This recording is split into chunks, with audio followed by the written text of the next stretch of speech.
Welcome to Mornstead, a prominent region within the vast and sprawling world of Lords of the Fallen. In today's extended gameplay walkthrough, we're sharing an exclusive look at just some of the diverse and harrowing areas you'll journey through in your epic quest to overthrow Adir, the demon god.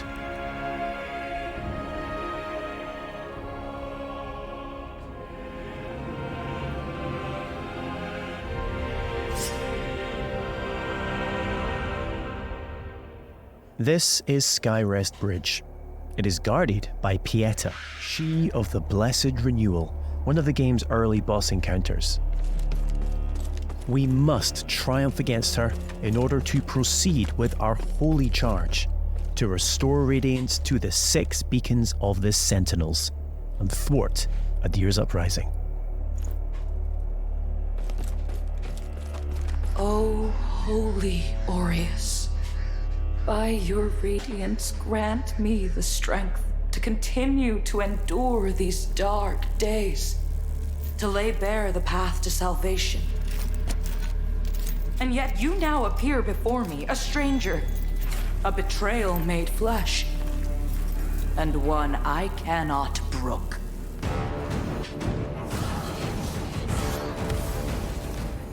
Melee, magic, and ranged abilities are seamlessly interwoven.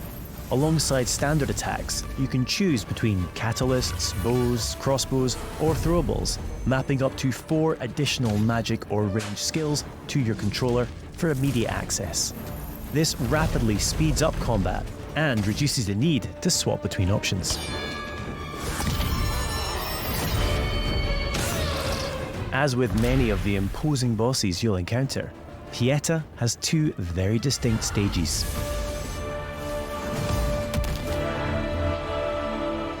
Death is not necessarily the end in Lords of the Fallen. When slain in Axiom, the realm of the living, you'll resurrect in Umbral, the realm of the dead. We now have one final chance to survive.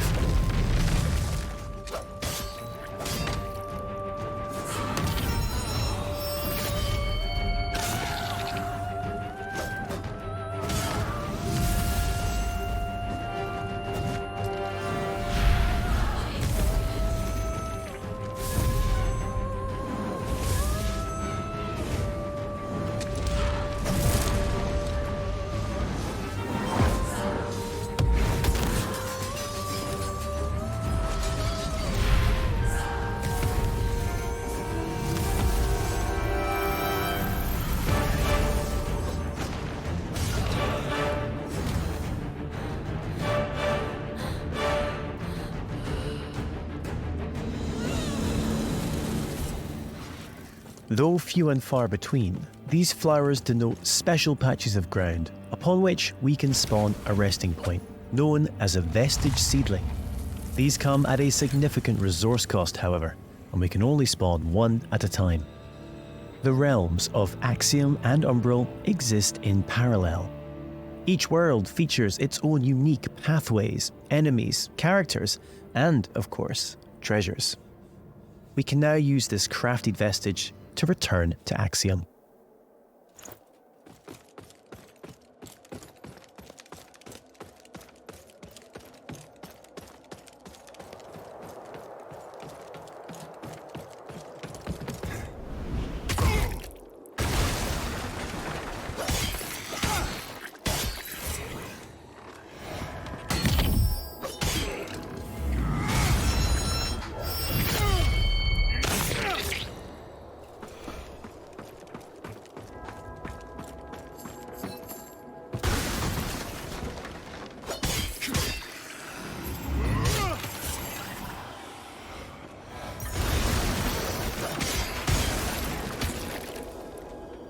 We can peer into the secondary realm at any time by raising the Umbral lamp. Though be advised, this also renders you vulnerable to its inhabitants.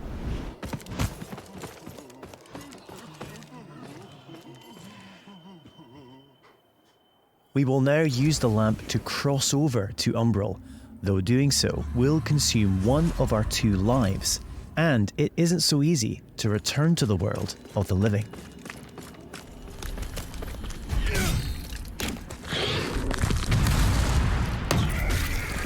Many enemies require a different approach to combat. This mendacious visage, for example, is only vulnerable when attacked from the back or when it reveals its true form.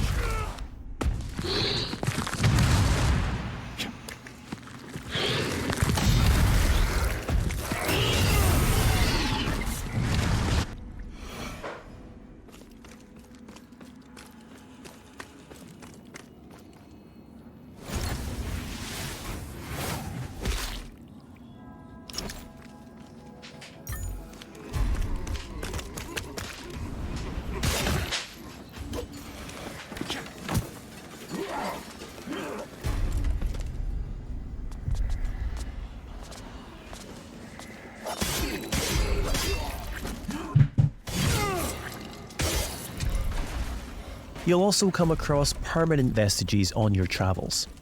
As well as using these to return to Axiom, you can also level up your stats at these locations.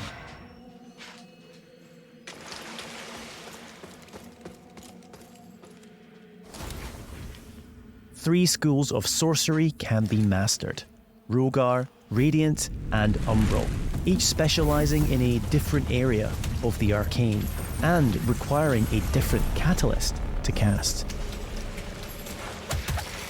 Our current build is adept in Rogar, characterized by devastating pyromantic attacks.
An age-old borough built into the very cliff face, Pilgrim's Perch typifies the verticality of Mornstead. There are myriad pathways stretching both above and below, with hidden areas, treasures, and NPCs all awaiting discovery.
As a lamp bearer, all players are equipped with a devastating ability, the Soul Flay.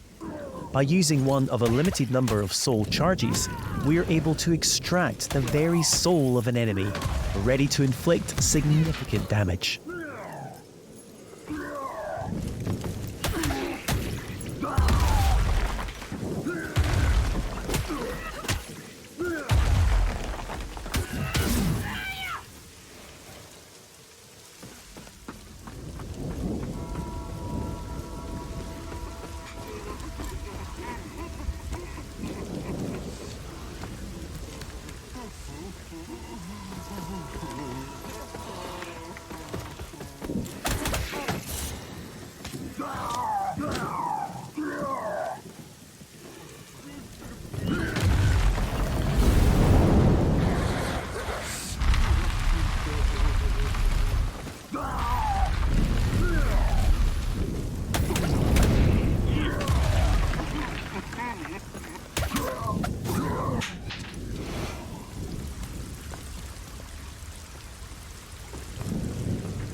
The soul flay ability can also be used to manipulate the very environment when in umbral.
We now find ourselves in Lower Calrath, an ever-burning district renowned for its displays of barbarity.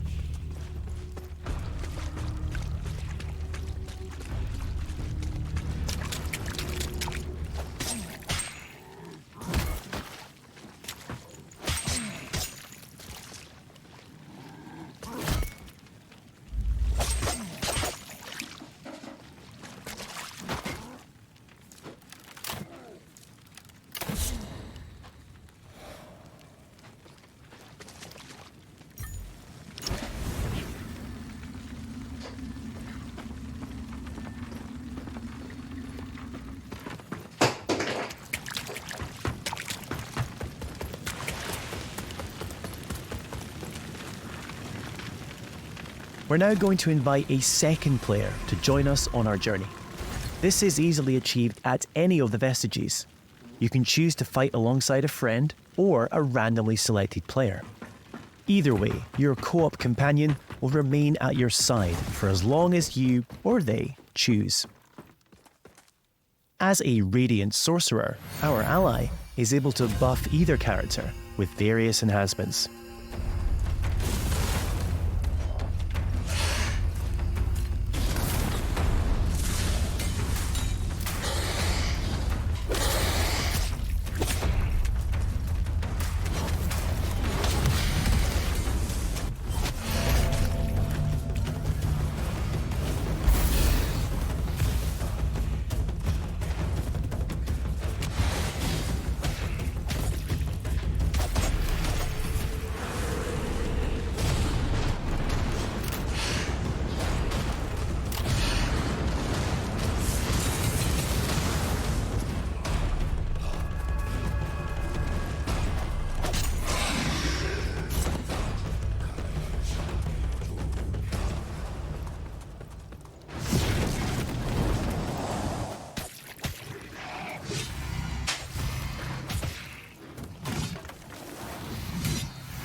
It appears our way is blocked by an umbral entity.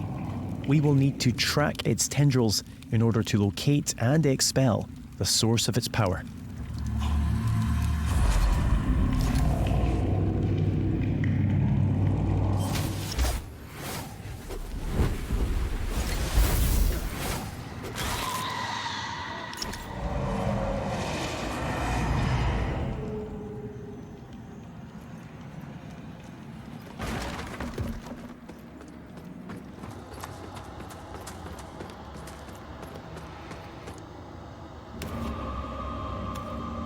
Finally, it's time to face off against the colossal spurned progeny, Scourge of Calrath.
The lands of Mornstead await you.